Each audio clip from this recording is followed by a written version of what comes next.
Well, it got so that every pissant prairie punk who thought they could shoot a gun would ride into town to try out the Waco Kid. I must have killed more men than Cecil B. DeMille. It got pretty gritty. I started to hear the word draw in my sleep. Then one day I was just walking down the street when I heard a voice behind me say, "Reach for it, mister." I spun around, and there I was, face to face with a 6-year-old kid. Well, I just threw down my guns and walked away. Little bastard shot me in the ass. So I limped to the nearest saloon, crawled inside a Cheat Codes episode, and I've been there ever since. Welcome, everybody. It's August 30th, 2016. Welcome to episode 110 of the Cheat Codes podcast. Thank you for tuning in. We're always glad to have you with us. The next hour is us drinking a few beers and going over our favorite bits from the past week in video game, tech, and pop culture news. My name is Joe Erskine. I am your host, and we're coming to you from Rockridge. It's in the Old West, where the sheriff just got to town and the folks are super confused by it. And today I'm here with Cheat Codes keeper of the free stuff, Mr. Nick Lily Von Stupp Golish. Oh, thanks. What? Cheat Codes community manager, Mr. Chris Mongo Morris. Hello. And we're excited to welcome designer, director, and producer at GX Australia, Mr. Liam Headley Lamar Essler. It's Headley. What's up? Hey, man, thank you for being here. Today on the show, we'll punch a horse because we feel like it to sort out the following bits. Learning how to learn is probably the most important skill you can have in any job, but especially as a dev. We're going to talk about how gaming is affecting the U.S. Army. Is it enough? Is it too little? They apparently don't play games enough. We'll talk about it. And the dumbing down of board games is debatable? Maybe. We'll get to it. It's going to be fun. For the lightning round, we'll eat a bunch of Schnitzengrubbens to sort out Facebook as a PC gaming platform. We'll see about that. And Rick and Morty co-creator Justin Roiland is starting a VR studio. Wubba lubba dub dub. All right. Mr. Essler, welcome, man. Thank you for being here. If you'd be so kind, give us a little look at what you're working on currently, what's happening over at GX Australia, or whatever you just happen to be thinking about right at this moment. Whatever you'd like, man. What's going on? Sure. So at the moment, I'm the event manager for the Australian Game Developers Conference, and I run GX Australia, which is we bill it as like the most inclusive convention in Australia. It's an offshoot of GamerX, and so we're just in prep for that, and working on far too many writing and production contracts with various games all over the world at the moment. So it's a pretty crazy time of year, and I'm so glad that I get to come on and say hello, despite all of that.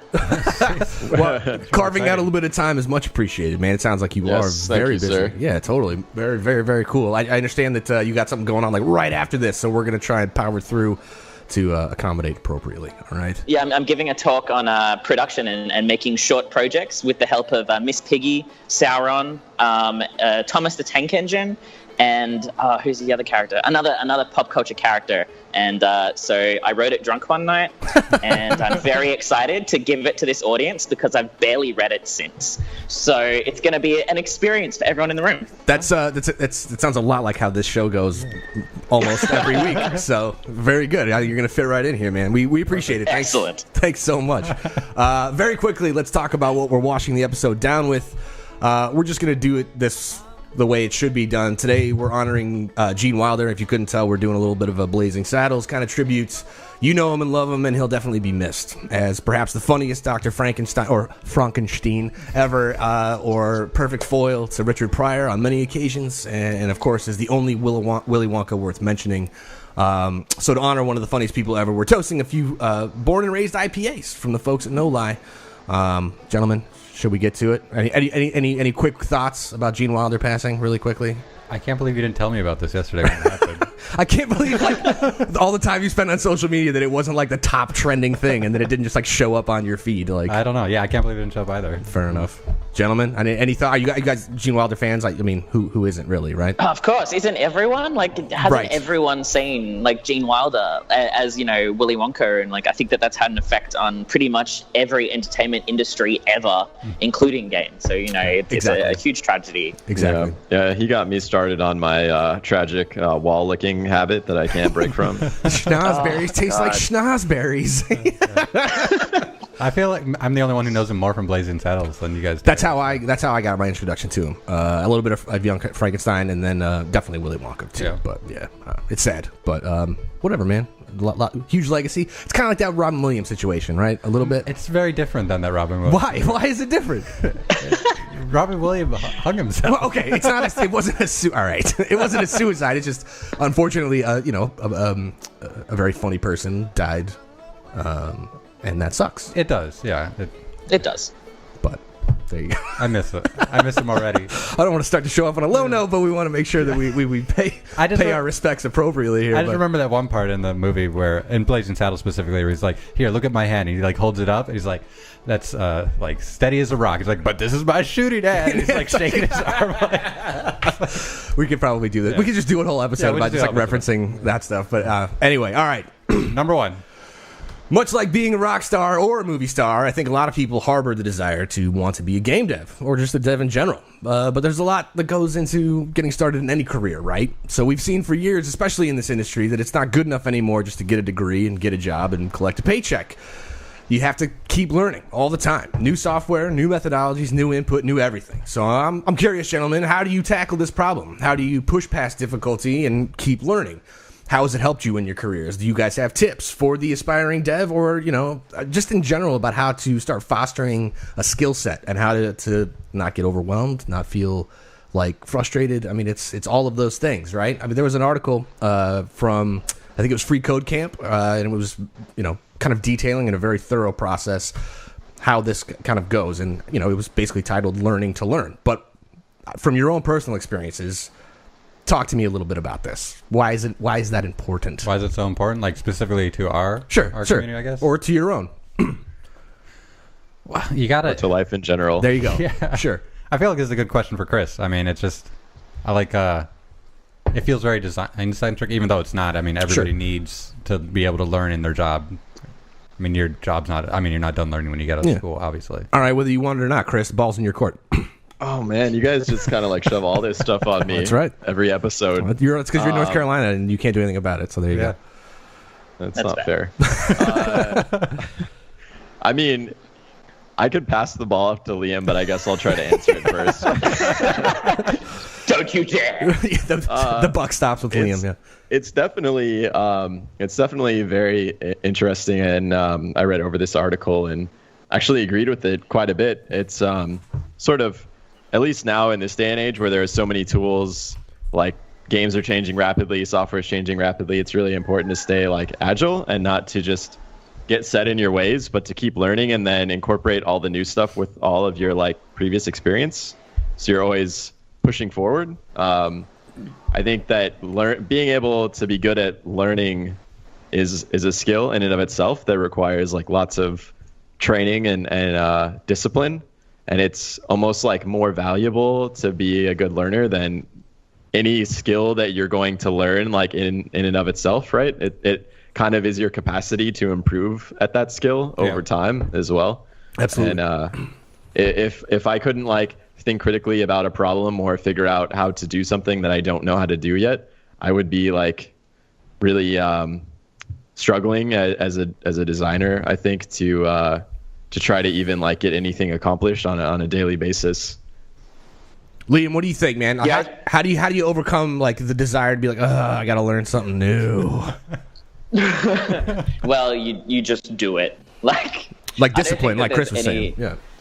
Yeah, like I think that there's a definite discipline that you get from learning how to learn. And I think that university is an interesting example because university high school tends to be very much rote learning. So you sort of, here's a number of stats and figures and memorize those and then regurgitate them back at me. And then you go to university where they try to sort of teach you how to think and how to, ideally, they teach you sort of how to learn. And then so you can go into the workforce and, take all of that ability with you. But I think that, a lot of what I do at the moment with the Game Developers Association of Australia is dealing with students and particularly like game dev students. And those are some interesting conversations because a lot of the time, to me, one of the most important gauges for whether somebody knows how to learn is whether they're comfortable saying, I don't know, and then sort of being able to put together a strategy to solve that problem. So recently I was interviewing a student group in Tasmania, down in the south, like the far south of Australia, on the island. And my goal was basically to find out, how good is this team working together? Like, what can I tell them in an hour that's going to help solve some of their problems? And basically the entire session was just around grilling them and seeing how they responded to different kinds of feedback, and then how they changed their plans on their feet. But most importantly, were they going to be able to say, I don't know, but I'm going to go find out? Or, like, I don't know, but here's the person that I'm going to talk to. I know for me, like, the most important thing, regardless of whether it's games or like software engineering or audio engineering, like throughout my career, I've done like a bunch of really different roles in games, which is why I kind of ended up as a producer, because I know like basic 3D, I know basic audio, I know basic, programming, and each of those things comes with like massive fucking challenges that are awful and horrifying to overcome. But you do you learn that, there is a hump and you do get over it. And then that does become, like, I've never found it an enjoyable experience like this article sort of suggests, but there's definitely a satisfaction in sort of being like, yeah, I did that.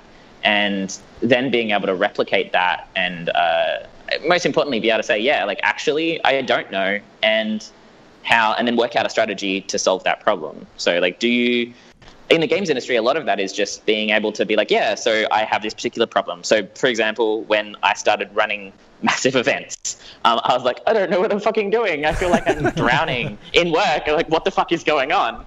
And so what I did was I went and I spoke to, the people who run PAX Australia, and I went and spoke to a bunch of other conference organizers from all around the world, and basically grilled them for, like, how do you do this? And it was the most valuable thing that I could have done. And now, that's a sort of a part of my process. So it's like, I don't know how to do something, I go and ask people who do. There you go. Yeah.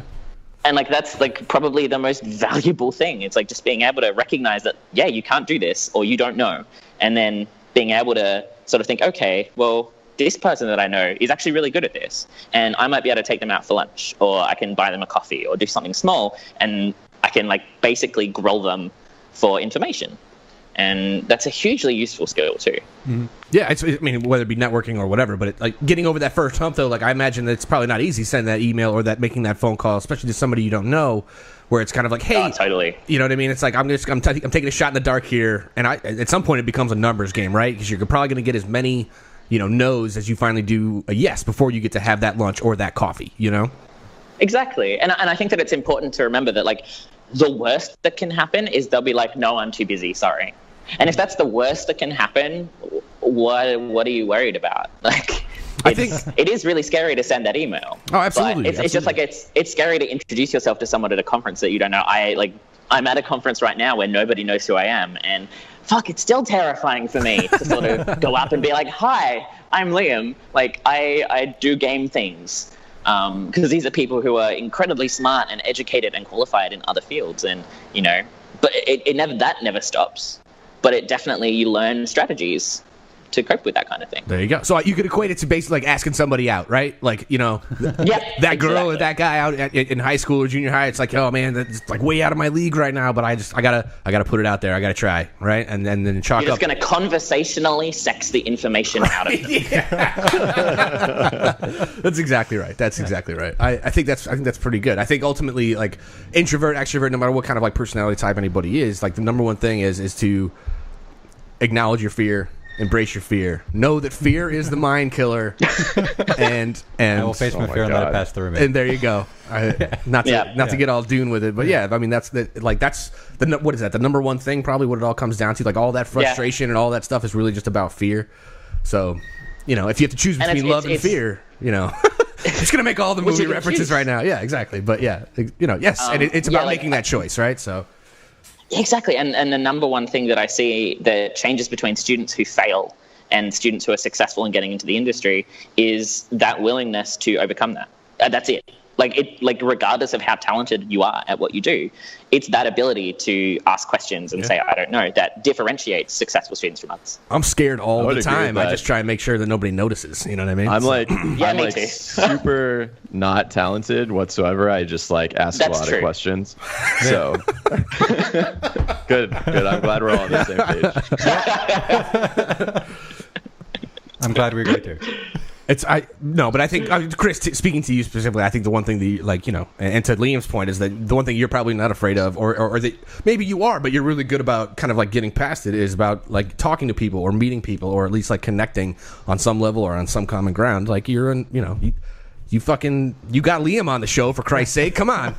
It's a practiced skill, one that I still struggle with quite often to get right. Credit where it's due, pal. Credit where it's due. Yep. There you go. Yep. All right, so learn how to learn. Don't be scared, right? Don't be Don't be scared. scared. Don't be scared. Just do it. Just fucking do it. scared. There you go. Okay. Moving on. Number 2. A recent article published on Business Insider via Slate somehow, I'm not sure how that worked, but whatever, claims that the vast abundance of military simulators commissioned, built, and owned by the United States government for the United States Army is sort of overkill. It makes an argument that soldiers aren't using them enough, or are evolving training regiments aren't taking advantage of these simulators. A lot of money gets spent on this stuff, and it largely remains unused. There are exceptions to the rule, however, and we'll get to that, but it's not... I don't know. When you have an enormous budget to spend on stuff, why not get the Solid Gold simulator that no one will use because they have a PS4 or With the Xbox season pass? in their barracks? Yeah, sure. You bet. I thought this was actually kind of interesting, and I'm not to say like this is not like a pro-war argument or anything like that, but like the way we train militaries, or any country does for that matter, probably is relying more and more on a certain amount of digital media. Simulations? Oh yeah, sure. And what they're finding is that these 12, like for instance, there's a $12 million simulator that it's like a driving sim, like that simulates different like combat conditions. In 2015, 435 hours were logged in total. This thing costs $12 million to build and almost $750,000 a year to maintain. I feel like this is a bad investment. The economics here don't really add up. So it could have been better. is it better for it? Is the answer here just like to turn around and be like, fuck it, just buy everybody an Xbox and be done with it, and give them a copy of Battlefield and say, fuck it? No, this is I mean, I'm speaking from somebody who was in the military. I was in the Air Force for a little bit, for like 4 years, I guess. But we had virtual simulations then. Like, I mean, it wasn't, you didn't strap something to your face. You weren't like in some virtually outer room. Like, it looked like they were in this pictures on the guy was like on a Humvee with like surround sound, like a surround picture on or something. Right. This was like I'm sitting in front of a console and I'm reading like radar blips and stuff. And it's a simulation, and we had that before, and this isn't that much different. And $12 million doesn't seem that much when you compare it to like other projects that the military spent their money on, though. So like, I mean, it seems like we should be getting a better return on this investment, but I don't know. Like, I like that. I don't think saying that Call of Duty should be what people should be playing instead for their military simulation is the right answer, though. Like, Well, there's even like what America's Army, they have like a game that they build as a recruiting tool. yeah, Right. America's Army was reasonably successul in a way. It was kind of shit, but Okay. yeah. Liam, talk to me about the United States Army a little bit. I'm Wow. Yes. I'm curious. I mean, if let's say you were some sort of government official or like high-ranking officer, like how is it that you like how would you produce and or manage a project to build a simulator that actually gets used? I mean, it's a really hard question. I mean, like there's definitely the reality that an out-of-the-box solution like COD is never going to work for any kind of training, because actually trying to promote behavioral change and education through games is fucking difficult. Like, there are people who spend their entire lives dedicated to this and still suck at it. And so creating these training devices is ridiculously complicated and difficult. And that's why it's so expensive, because a lot of the time, like, the military is actually putting money into the research that goes behind these things as well as the actual building. Like, nobody else, like, they're on the cutting edge of doing this. And actually, it's a huge support to the games industry, which is really interesting. And a thing that most people don't think about is, running a game studio costs a shit ton of money. A lot of money. And so, like, a lot of money. And so like sometimes you need ways to supplement that income as a developer, and like the army is on the cutting edge of this stuff, like, and they will put money into projects that will advance the technology. So like I think it's great that we have simulations. I mean, apart from the fact that, you know, obviously you would hope there is a proper return, even if it's not really clear. Like I think that this article is really interesting because it is very clearly a civilian's perspective. Yes, I completely agree with that. What is clearly a military thing. And I mean, like, I can't relate to the US military, but I can definitely talk about like the Department of Defense here in Australia. I don't actually think they're called the Department of Defense. I think that they're called something else. But it's like the Australian Defence Force, I think. Okay. And they pour a lot of money into simulation. And in fact, there was this huge program that they did in Adelaide in South Australia that actually bombed miserably because there wasn't the resources and there wasn't the time and money put into it that needed to be. So that's like on the other end of that scale where they're like, yeah, we're going to commit to this, and then they sort of half-assed it, and as a result, like, it was a massive, massive failure. And so like I'd rather see like military spending be put towards, well, selfishly, things that are going to benefit video games. Fair enough. As you should, sir. Like, absolutely. Absolutely. But also, yeah, like VR is a great thing to look at right now, and AR and mixed reality. Like, this is where a lot of that military spending is going at the moment, and that makes perfect sense to me. Like, these are devices where you can have that kind of training, where we've never really been able to properly do that before. And so hopefully like that kind of technology will enable developers in the military to create slightly more out of the box solutions, so that rather than costing like 250 million, it might cost 20 million, which is like the cost of a low end like AAA title. Sure. And that's still like years of work and like a huge team. But that's a much better return when you just have to buy a bunch of Vives, essentially. Yeah. And yeah, so like it's definitely a really interesting because like and there are lots of like ethical and moral sort of conversations to be had around the military's involvement in games, because the military funds research into weaponizing or weapons in games. Sure. So they don't ever fund games really, but they will provide researchers for free, which is essentially like paying money, to any game, more or less like any games company that's developing a warlike game. They also will help put money into the promotion of some war games, which is super interesting. And like if we're going to talk about ethics in games journalism, that's a real thing.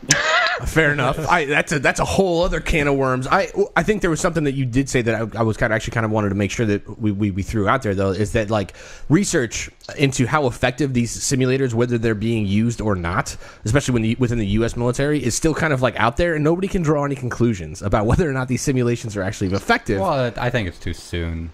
Like, is it though? Like, yeah, like we've been doing this for like maybe 20 years. And I mean, that seems like a long time, but the reality is that's actually this tiny, tiny window. And if you look at academia, like it usually takes like really 40 years for us to determine whether something's effective or not. And that's awful and shitty, but it's also the reality. So is that why like these initial kind of reports based on like educational purposes for not necessarily for military uses of simulations, but like for video games, where we're seeing like so much news lately about all of these studies are finally coming forward about like how games affect, cognitive development or, pattern recognition or any of that kind of stuff. Like now we're starting to see the kind of like, your mom was wrong, it's not rotting your brain, it's actually doing this other stuff. You know what I mean? So what positive or negative? Exactly, like 30 years later, right? Right. There you go. So So it's really hard for us as developers and for researchers to be able to tell at this like really incredibly early point. It's the same, like, there are some VR experts who've worked in the army who were like, the kind of VR that these things, these games use is actually hugely damaging to the brain. And here's all our research that we've done on this over the years, and here's why we don't do it this way, and here's why our screens are much higher latency, and blah, blah, blah. And so that's super interesting.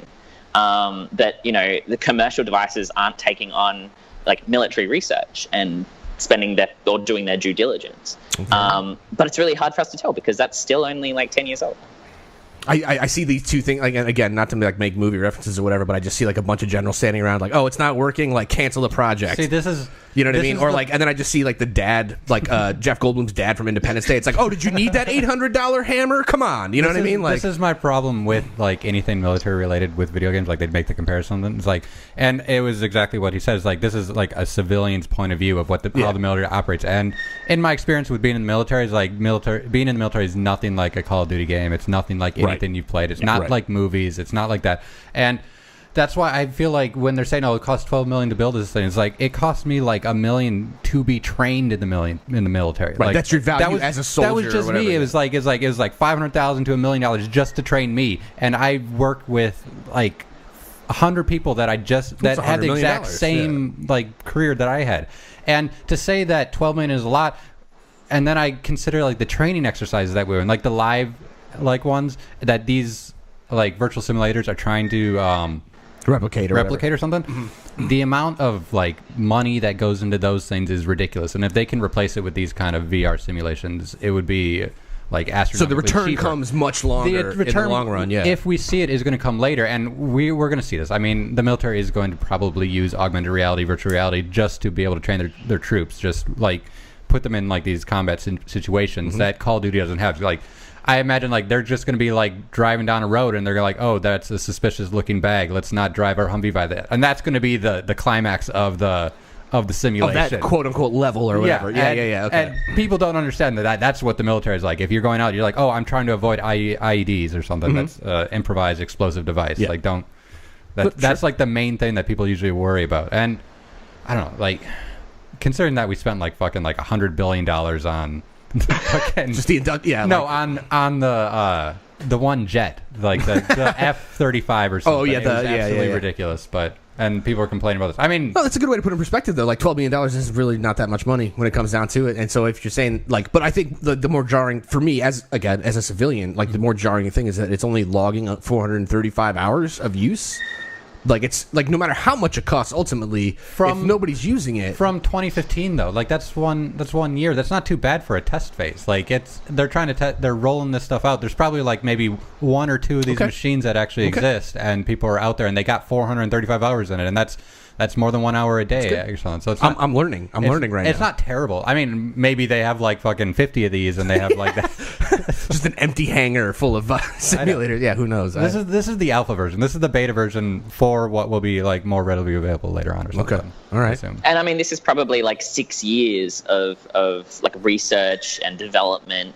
Like that R&D takes a shit ton of time and money. And yeah, it's like this is only the first year. I think it says that there are 18 units. They'll just be trying to work out, like, how does this work? How can we fit this in our programs? And expecting them to be able to implement that in a year. Like, these kinds of programs take years to develop in the first place. Mm-hmm. There you go. And sure, like, maybe it's shitty that there was, like, let's say 6 years of R&D into this device, into this training unit, and then, you know, they didn't also plan to include it. Sure, that like maybe is a wasted couple of years, but at the end of the day, like until the device is completed, it's very hard to actually imagine it in use. And with something as important as military spending and military training, like you don't want to fuck it up. Like you want to make damn sure that everyone is trained to the best of your ability. Yeah, literal lives are on the line, right? So there you go. Exactly. So, it's an excellent point. I really appreciate the perspective, like at least from a military thing, and even putting some context around the number. It's like that's pretty important.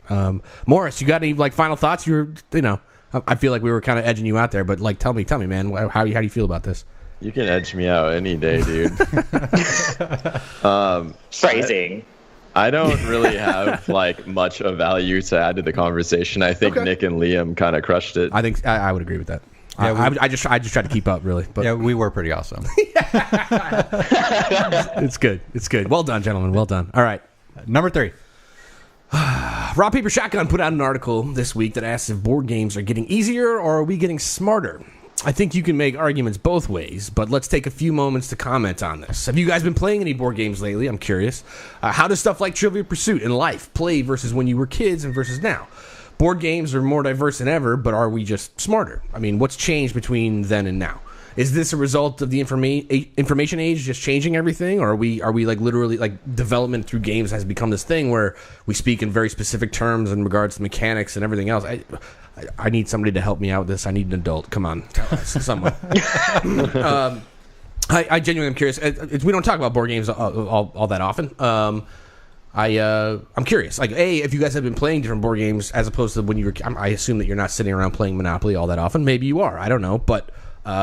What do you think has changed? Do you see a difference between like mainstream games getting dumbed down versus the diversity of games that are coming out? Like, I think specifically about, Gamescom just happened and everybody kept talking about how amazing, like how many like awesome board games were coming out of that, and how complicated they inevitably will be. Not to say that in a bad way, but like there are systems and mechanics that exist in board games now that were, I don't know, completely foreign to Milton Bradley. You know what I mean? I'm just saying. So, I don't know.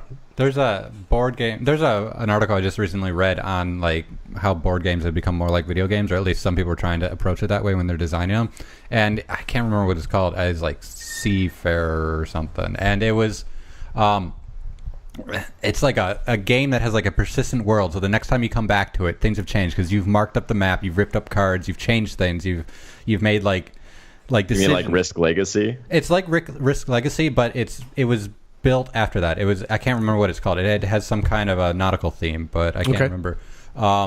And to say that they're getting dumbed down, I'm seeing these newer games that I've never seen before come out in board games, and I'm like, these are kind of cool, but they're also a pain in the ass to learn. Like, you sit around for like a few hours because you got to read all the rules, and you don't have some video game actually telling you that you can't jump here or something like it. Yeah, the barrier of entry is a little bit steeper, maybe. I guess. But if you're playing, like for instance, like a tabletop role playing game, like. There's a certain barrier of entry, right? But that's another example of how games are persistent. You know what I mean? Yeah. Like But so look at like D&D 4.0, and they kind of tried to make the combat more action oriented to appeal to more like video game generation, Dragon Age and World of Warcraft and that sort of like style of fan, and it actually really I would argue ended up hurting them quite a bit with that release of the game. This might actually be something that I'd be interested to hear Liam talking, because he's worked on a lot of different RPGs that sort of adopt tabletop mechanics as well. Yes. So with the caveat that like I don't think I've touched a board game in forever. Like, but what I do sort of have more experience in is like board games being used to prototype video games. Like paper for example,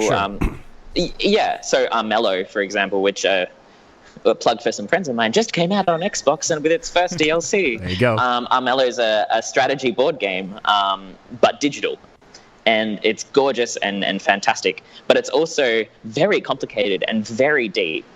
And the process that they went through in designing that, and particularly, I think, the onboarding process is kind of crucial. And with video games, we're lucky enough to have there's a player expectation that they will be onboarded, not necessarily through a clear tutorial, but through like the first part of the game. Like Mass Effect 3, there's a portion of the game where you actually sort of learn all the mechanics, you learn how everything works, and it's just a contiguous part of the story it's just there. We don't get that with board games. Like we don't have the opportunity to be onboarded in that way. And I think that's really interesting from a mechanical perspective and from a design perspective. How do you create a product where everything is getting faster, people expect to be up to speed faster, or they expect that the process is going to be painless. And so with those old school board games that did take like a couple of hours to grasp, a lot of people won't touch them or they'll touch them and they'll get frustrated. And so I think that basically it became common practice to dumb down. I think that there is definitely reality in that. I think that both video games and board games have been, I would say, probably say streamlined is a nicer word for it, but really at the end of the day, it's just a word. There's definitely been a simplification of mechanics.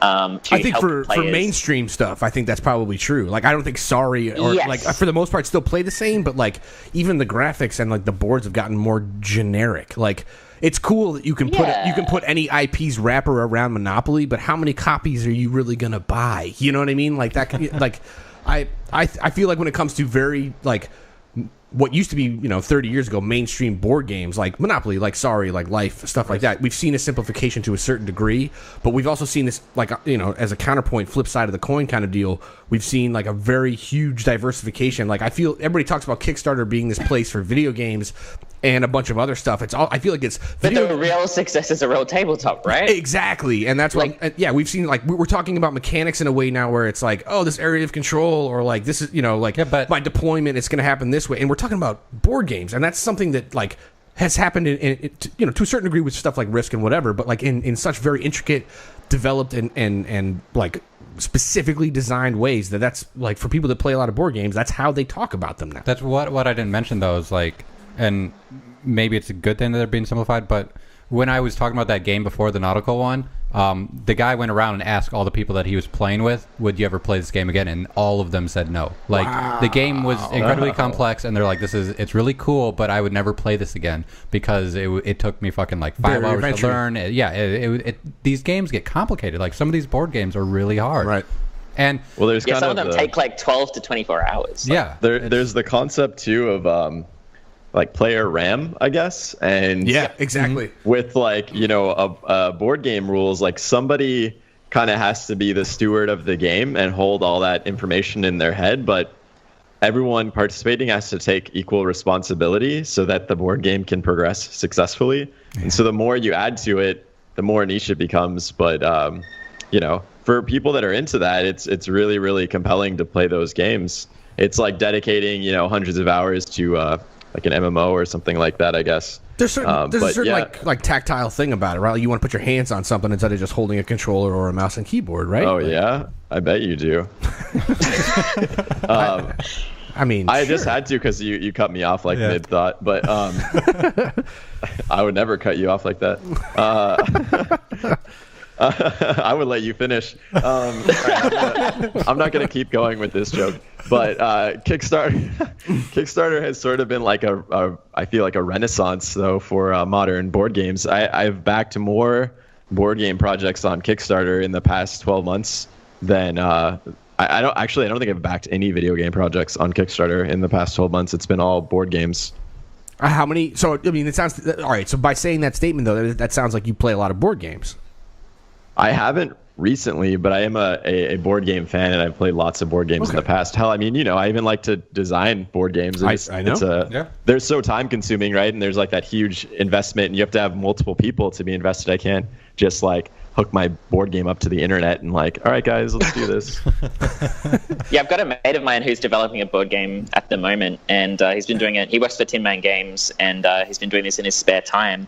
And it's been super interesting to watch him go through that process of iteration for a board game, because it's so different to how we do for video games. Like, video games, you could just put a device in someone's hand, particularly if it's a mobile title, and just watch them play it. Right. Whereas, there's so much time and prep that goes into getting feedback on a tabletop title that we as video game designers just ignore. Like, we have no conception of the amount of effort it takes just to put together a playtesting session. Just it's the true. Setup time. Yeah, all of it. Just getting people to come and do massive. it. They used to pimp the whole like thing to us at school where like we had to go through a whole like kind of like analog process in design classes where it's like, make this thing, go to a coffee shop, put it out, like make a display, and then see if you can get people to play it. And you're kind of like, yeah, fuck that. You know what I mean? But well, I remember Chris and I think we went back and this is the only board game that I actually tested before it came out. We went to Valve and we actually ended up testing the Portal board game that came out a few years ago. Did you just violate NDA or? No, I mean the game came out, but it was one of those weird experiences. Like, okay, so we're here to play this game, but now we have to learn the rules, and we have to learn. And it's such a more involved process, and more like when you play a video game and you play test, it's like you know the rules. You can play with a controller. You can jump around. If you can't do something, the game stops you from doing it, and you don't have to ask the guy like, "Am I allowed to do this?" With a board game, it just I could make up my own rules on the fly. I can move my pieces wherever I want. There's nothing telling me to stop doing that, except for the instruction manual, which we all have to like then go over to understand how it works. It's just so much more work. Yeah, but there's a certain like, I don't know, not to be like hipster about it or whatever, or even just like nostalgic about it. But I know where you're going. There is something like nice being in the company of people doing something together. I understand that. So like, what if we got rid of these board game things and we all had like these Microsoft huge tables? They had them a little while ago. I know what you're talking about. Yeah. Like they're giant. The HoloLens, yeah. Not the HoloLens, but these huge surface tables. Huge surface table, yeah. No, the surface tables. They're awesome. Where like, and I remember people were playing Catan on it or something, and on their phone, I think they had their cards, or maybe it was on the table, but they had something to like put over it that would recognize that they wanted to look at their cards to see what they had. Right. And so like all these people were playing in the company of each other, and all the rules are there already, like enforced for them. They don't have to think about them. And would that give you the same experience as playing a board game? Like, is that something you'd be more apt to play? Like, is that a board game to you, or is that a video game now? It's true. It's a good question. I think to me. Yeah, Go ahead. I was going to say that line is very blurry. I mean, like, I was talking to someone the other day, and we were watching a video of somebody doing like an augmented reality card game where they put the card on a table and like the monster would appear on top of the card in 3D. Yeah. And I'm just like, where is that a video game? Is that a card game? Like, what is that? How does this work? How do we as developers in a contemporary age deal with this? Because fucked if I know. Like, and where's the conventional wisdom? Like, this is a totally new thing, and for something like this, it's so exciting and terrifying because there's literally no precedent. It's true, and you get things across the spectrum there, right? Yeah, it totally is, and like not knowing it here, like I feel my fear meter rising, but at the same time, it's kind of like, oh fuck, I want to play that. You know what I mean? How much more inclined would you guys be to playing like Axis and Allies if it was automatically set up for you and you just had to play it on? Yeah, if there's no board? like unboxing, I don't have to unbox. I don't have to set all these pieces in the right spot, and I just start playing. Like that was. Man, we sound old. We sound super fucking old right now. Fuck, I don't want to put that shit together. But that's the stuff we used to do. We should be feeling nostalgic about it. Like, we was like, remember that time when you had to open up the box, read the instruction manual? That was great. It's like, oh, now I don't want to fucking do that shit. Was it though? Was it? I don't know. But I feel like that's also, you could speak to the popularity of stuff like Cards Against Humanity, because it's so simple and so like whatever, obviously for adults or whatever, but that's why it works. That game could be super simple. Completely, like, that game could be completely digital, easily. Like, you just, like, look at the cards in your hand. It gives you cards automatically. The card you pick goes to them. Everybody's playing in the same room. They already have this Jackbox TV for the... Yeah, that's true. You're right. For the Xbox. I don't know if it's on the PlayStation also. Maybe. But, I don't know. We play that regularly. That said, I think that there's also something to be said for the physical pieces, because like from all of the board game fanatics that I talk to, for them, like the physical experience of playing is a huge part of it. Yeah. So my suspicion would be that totally digital experiences that like use like the HoloLens or the Surface or something like that don't actually incorporate something physical and corporeal that you can touch, probably won't ever be as satisfying as something that's maybe part physical, part AR. Like, so Amiibos. Someone.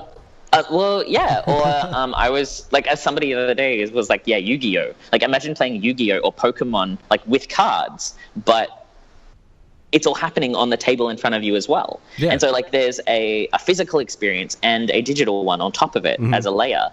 That's the satisfying bit, and it controls all the rules and kind of stuff. Like that would be super cool. Yu-Gi-Oh's great because they did that in the cartoons even. Like, it's like these things don't actually exist. Meta, they just place these cards down on this eventually they had this arm thing that they could put it on. And like the monsters would just appear in the real world in like augmented reality. It's like, this is fucking awesome. Like, I want to go buy Yu-Gi-Oh cards. So congratulations, you told me to. It's a giant 30-minute commercial. Yeah, that kind of thing. All right, fair enough. But like for 20 years in the future. It's almost like they planned it. Yeah, exactly. Where you go ahead, Chris. No, it brings to mind like just what you, I think it was Nick said earlier, maybe about like digitizing board games. If it was like all set up for me and I could just hop right in, I would actually probably be more interested in getting exposed to more video games and then possibly going out and buying the physical version afterwards. And I think one of the best ones that I saw was the way they digitized Small World, which was pretty cool. And then they did the Lords of Waterdeep D&D one as well. I love that. D&D I played that on my mobile. I played that on my iPad all the time. Actually, I really like the way they did that. Yeah. Yeah, I mean, and it's sort of like it kind of puts all those walls into place for you, so you can't like deviate from the rules. But it also is effective in teaching you how to play the game because there are only specific actions that you're able to take on any given turn. That's right. So, but I just don't think there's a huge market for digital board games, right? That's probably why they're not getting made all the time. I think you're right. I think at the same time though, it's like what you need is like one of those like fancy schmancy like pubs where it's like a video game / beer hall where like you have a very specific and niche audience, and maybe that's kind of the moral here is that it's a very niche thing, right? Is bridging that gap, and I think you're going to appeal to a very specific set of people, and ultimately what it comes down to is like you want a place where people can come, still get a board game kind of social experience, but at the same time have it not dumbed down, but like simplified to the point where there is no setup, there's no muss, no fuss, and still get the same or very enhanced experience through a digital augmentation. I don't know. I like what Chris said is like, if I was able to play these games digitally and to get past the setup and stuff, I would be more inclined to actually buy the physical copy at some point. There you go. Yeah. All right. That was good. That was a I feel fun, like we brought that one right around. Good job. It's good work, I gentlemen. enjoyed that one. All right, we're gonna move on to the lightning round, and this is how it works. We're gonna take two quick topics and give each member of the panel 60 seconds to chime in uninterrupted. For the most part, you might hear some laughter or something in the background, but we're not going to step on anybody's toes like I did to Chris in the last topic. All right. Okay. So at the end of each minute, we will award the panelists the quantity of some type of points based on nothing in particular. Our distinguished guest will be in charge of awarding me points for my respective minutes. So keep that in mind, Liam, as we move forward. All right. What's the scale here? There isn't one. It's literally like excellent. It's like I award you a high five, or I award you 6 pounds of garbage for that horrible 60 second, that kind of thing. I don't know. It's whatever you want it to be. So like a totally normal system. That's great. Yeah, exactly. Yeah. Why normalized though? Normal. Right. No constraints. Okay. So all right. First topic. Topic the first. Thank you. We probably should have seen this coming, but maybe we sort of did. I don't know. But Facebook, owners of Oculus and place to play Farmville once upon a time, and to stalk ex-girlfriends and or boyfriends, is poised to become the next contender in PC gaming, apparently. They're teaming up with Unity, and they want to make it easier for devs to publish their games via the social network. Is this a logical transition from stuff like Farmville, or a more diabolical plot to make us play more stuff like Farmville? I'm clearly obsessed with Farmville. Tell me what you think, fellas. I mean, like, between Oculus acquisition and Nick, you rightfully pointed out to me earlier today that with their new streaming, Twitch / YouTube contender, specifically for video games, like it's putting them poised to kind of make an impact here. So, Nick, I will start with you. You have 60 seconds to tell me why Facebook as a PC gaming platform is a good or bad thing. I think it's I saw this coming kind of thing.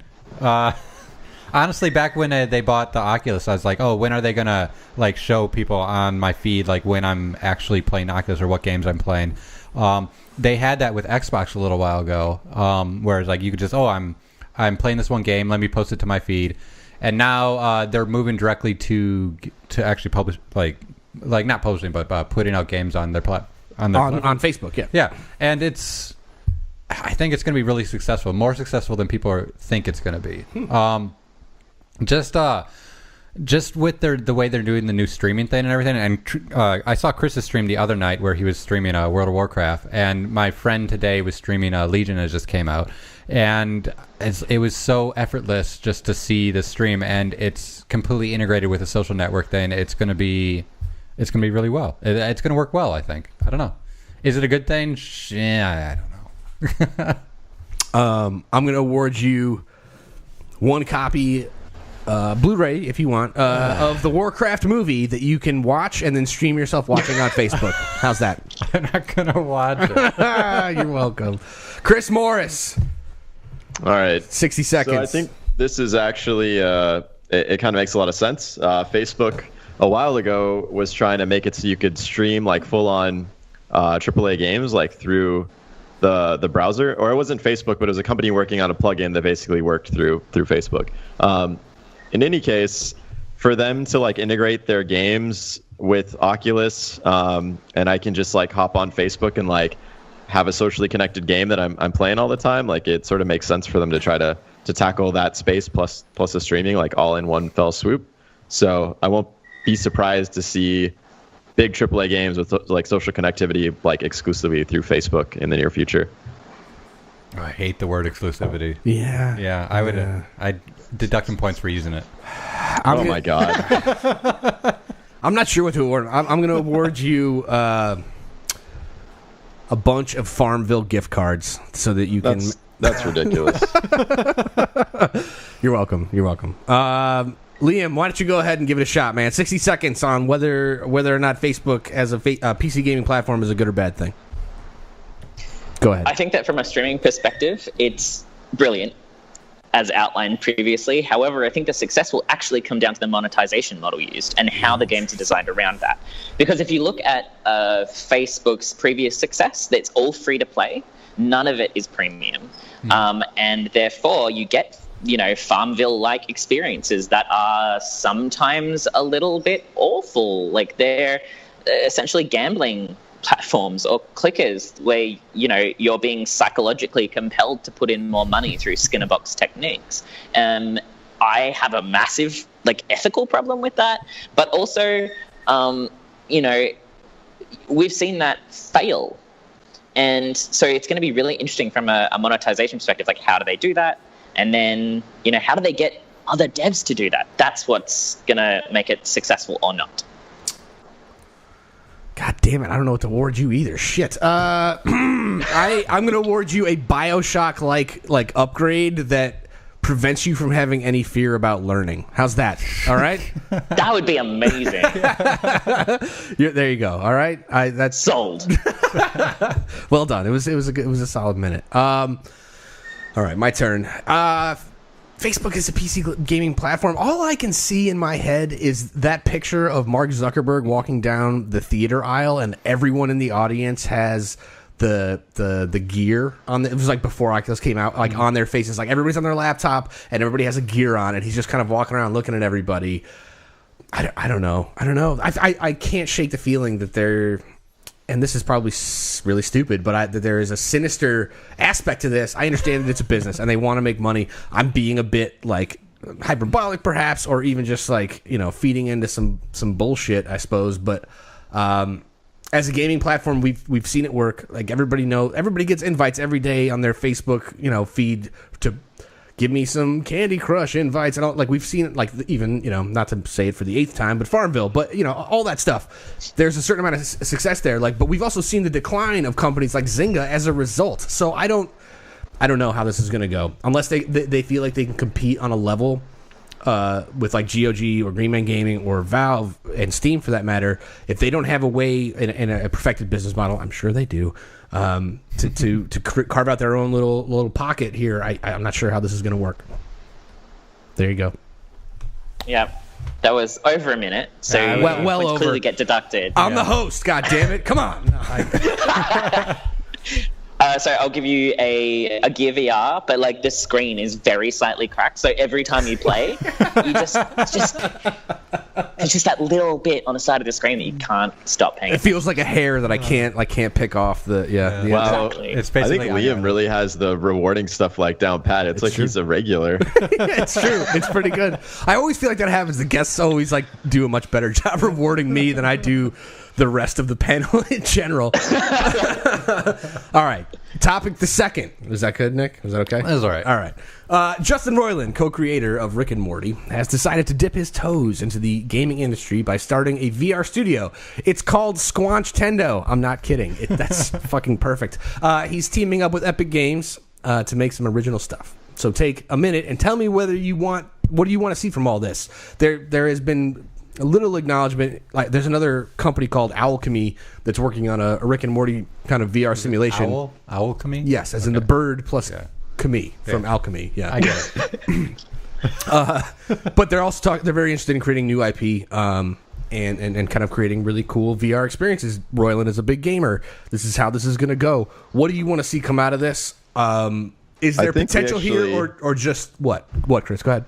We have to do our due diligence here and actually say he's not working with Epic. It's the EP. It's the EP from Epic. Sorry, yes, you're right. Worked, she was a former producer at Epic. There you go. Okay.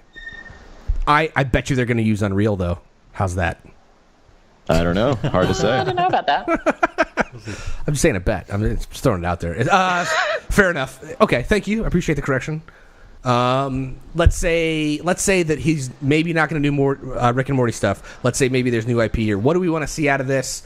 Or, tell me how you feel about another quote unquote celebrity getting into the games field to try and do stuff. We've seen what Kanye's doing. Not to say that Roiland is Kanye, but I'm a skeptic, clearly, but I'm curious to hear what you guys think. Morris, you start. Oh, shit. All right. Well, first of all, I think that Roiland is like way cooler than Kanye, so let's just get that out of the way first. Dude's obviously like a huge gamer and is like super passionate about this stuff, especially VR. I think that just with his crazy ass imagination and art style, that the stuff that could possibly come out of this would be like quite possibly like literally mind-blowing, where people's heads are like actually like exploding while they are within the VR experience. I hope it doesn't result in like lawsuits for him, probably like need like a waiver situation or something, but I mean, I would be willing to take that risk to hop into like a Roiland imagined VR experience for sure. I'm going to award you I don't know, alpha test code for the first title that comes out of Squanch Tendo. How's that? You have an alpha test code? Right. Why didn't you just give me like a Plumbus or something? Well, because that's happening on the actual Rick and Morty VR title. Due diligence, bro. Due diligence. Nick. Hey, how's it going? Talk to me about Squanch Tendo. I gotta say I don't know much about the Squanch, and when I do try to squanch the topic, I'm not exactly sure I can squanch it, but I'm a big fan of Josh Roiland and all of his squanching. Oh, sorry, Josh. Excuse me. I squanched there for a second. But I don't know. Like, we could get some Rick and Morty stuff out of this, or we could not. But it doesn't matter. It could be great either way. I'm pretty excited to have people work on these kind of people work on this kind of squanch. But it's really great, and I can't take this squanch. Are you good? I'm squanch. You're good. Oh, well done. I think that's honestly the best way you could have possibly delivered a minute. I award you all the points. All the squanch. All the squanch. Yeah. There you go. All right. I'm going to go, and then we'll give the last minute to Liam. First of all, the fact that you name your own company, Squanch Tendo, based on the fact that your multi kind of dimensional universe idea that there is a Tendo out there that started with Squanch instead of Nin is amazing. It feeds off the Rick and Morty thing, and I appreciate that. It's all the rage, and I am absolutely on that boat. I think there's a lot of potential here. I think anytime you have somebody enthusiastic about something and that has at least a decent idea of what they're getting themselves into, otherwise they wouldn't fucking do it. You're going to get something either really awesome or a really good shot in the dark. And I think either way, we're going to see something cool come out of this, and I'm super excited. I'm hoping that Roiland takes more press photos like the one he did in this article, and I'm hoping that ultimately what it comes down to is that we get something that it furthers the process of VR as it continues to kind of develop. So nice. Yeah, all right, I'll give you 2.5 squanch, which I assume is the plural. And with like a side of like a pinch of cayenne pepper because the delivery was excellent. Thank you very much. It was an okay delivery. All right, Liam, for the last minute of the day and to close this out for the episode, please tell us how you feel about Rick and Morty and or just Squanch Tendo and Justin Roiland getting into VR. So I think it's pretty exciting because I think that as a platform, VR has yet to prove itself to consumers, and it desperately as a platform needs a massive win. It needs a buy-in from consumers that's not just based on the tech, but it's also based on the products. And I think that Justin Roiland, as a creator of a massive, fucking weird as shit franchise, could potentially be one of the people to sort of make that happen. And he has said that he's not doing Rick and Morty stuff, which I think is awesome. I'm very curious to see where he goes with this. And I would really hope that there is a massive win from it, even if it's only that Justin Roiland is going into VR. The more people with names that do this, the better off VR is going to be. And if we have a massive success from it, then that's fucking awesome. It means VR is proven. He's really good at getting his minutes. I feel like he's watching. He's keeping track on. I think he's got a timer. It's almost like I've got a timer. It's almost like that because I'm anally retentive. I'm going to award you a fantastic talk today, the one that you're about to give here shortly. I'm going to award you supplementary a future slot on a future episode of this show because I'm sure that we've wowed you enough to want to come back desperately. Look, the return is all I've ever wanted. We are very, very grateful, sir. This is episode 110. It's all done. Liam, thank you, man, so much. Again, we hope you have a great talk. Thank you so much for carving out the time for us. We're very, very, very, very grateful, and we hope it goes well, man. My absolute pleasure. Thank you so much for having me. Of course. Now's the chance. Shamelessly plug yourself, wherever you work, whatever it is that you want to do. You want to do some shout-outs to friends. Now's the time. Go ahead. Oh, God, I already did Armello, so go buy Armello on Xbox. As for what I'm doing, GX Australia 2017 is coming up. There'll be a Kickstarter soon, and it's looking like this is actually an exclusive. I don't think I've said this anywhere else. It's at the end of April next year, so that's super exciting. And come over to Melbourne International Games Week during the first week of November this year, and you can high-five me or give me a hug. And that's really the best present ever. That sounds nice, delightful.